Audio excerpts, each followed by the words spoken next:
നിയമസഭാ തെരഞ്ഞെടുപ്പിൽ സീറ്റ് ലഭിക്കാതിരുന്നിട്ടും മാതൃകാപരമായി പ്രതികരിച്ച നേതാക്കളെ അനുമോദിച്ച് ബി.ജെ.പി. ദേശീയ സംഘടനാ സെക്രട്ടറി ബി.എൽ. സന്തോഷ് വിളിച്ച യോഗത്തിലാണ് അനുമോദനം. M T. Ramesh, T P. Jayachandran, N. Hari, T P. Sindhumol, Nivedita Subramanian തുടങ്ങി 30 നേതാക്കളാണ് സീറ്റ് നിഷേധിച്ചതിൽ പരിഭവം അറിയിച്ചത്. എന്നാൽ അവർ പാർട്ടിയെ വെട്ടിലാക്കുന്ന പ്രതികരണം നടത്താത്തതിലാണ് ഇപ്പോൾ ഈ അഭിനന്ദനം. വി എസ് രഞ്ജിത്തോട് കൂടുതൽ വിവരങ്ങളുമായി. വി എസ് രഞ്ജിത്ത്, പരിഭവം അറിയിച്ചെങ്കിലും പാർട്ടിയെ വെട്ടിലാക്കുന്ന പ്രതികരണങ്ങൾ പരസ്യമായി നടത്താത്തതിലാണോ ഇപ്പോൾ ഈ നേതാക്കൾക്ക് അഭിനന്ദനം കിട്ടിയിരിക്കുന്നത്? രഞ്ജിത്ത്,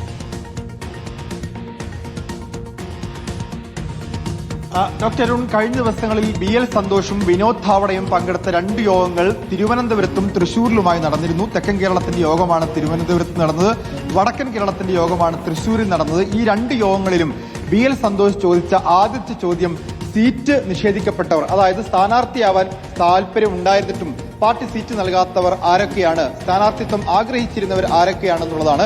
തൃശ്ശൂരിൽ നടന്ന യോഗത്തിൽ ആദ്യം എഴുന്നേറ്റ് നിന്നത് ബി.ജെ.പിയുടെ സംസ്ഥാന വക്താവായ ടി.പി. ജയചന്ദ്രനാണ്.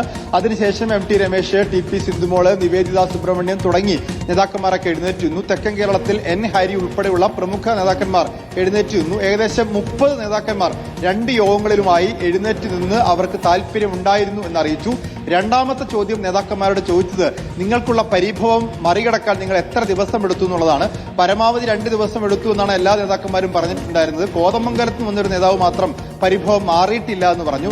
ഒരു വനിതാ നേതാവ് ഉത്തരമായി പറഞ്ഞത് ഞങ്ങൾക്കിതെല്ലാം ശീലമായി എന്നുള്ളതാണ്. അപ്പോൾ ഏതായാലും പാർട്ടി ദേശീയ ജനറൽ സെക്രട്ടറി ആയിട്ടുള്ള ബി.എൽ. സന്തോഷ് പറഞ്ഞത് എല്ലാവർക്കും സ്ഥാനാർത്ഥി മോഹം ഉണ്ടായിരിക്കണം, എന്നാലേ പാർട്ടി വളരൂ. പക്ഷേ പാർട്ടി ഒരു സ്ഥാനാർത്ഥിയെ പ്രഖ്യാപിച്ചാൽ പിന്നീട് അപശബ്ദങ്ങൾ ഉയരാൻ പാടില്ല. അതിൽ നിങ്ങൾ എല്ലാവരും മാതൃകാപരമായ സമീപനം സ്വീകരിച്ചു. കേരളത്തിന് മാത്രമാണ് അത്തരത്തിൽ പൊട്ടിത്തെറികളില്ലാതെ കാര്യങ്ങൾ അവസാനിച്ചത്. അതുകൊണ്ട് കേരളത്തിൽ സ്ഥാനാർത്ഥിത്വം നിഷേധിക്കപ്പെട്ട എല്ലാവരും അഭിനന്ദനം അറിയിക്കുന്നു. സംഘടനയിൽ കൂടുതൽ അവസരങ്ങൾ, കൂടുതൽ പ്രാതിനിധ്യം ഉണ്ടായിക്കൊണ്ട് മുന്നോട്ട് പോകും എന്നാണ് 2 യോഗത്തിലും ഈ 30 നേതാക്കന്മാരെയും ബി.എൽ. സന്തോഷും വിനോദ് ധാവഡയും അറിയിച്ചത്. വി എസ് രഞ്ജിത്താണ് വിവരങ്ങൾ നൽകിയത്. Thank you, V S Ranjith.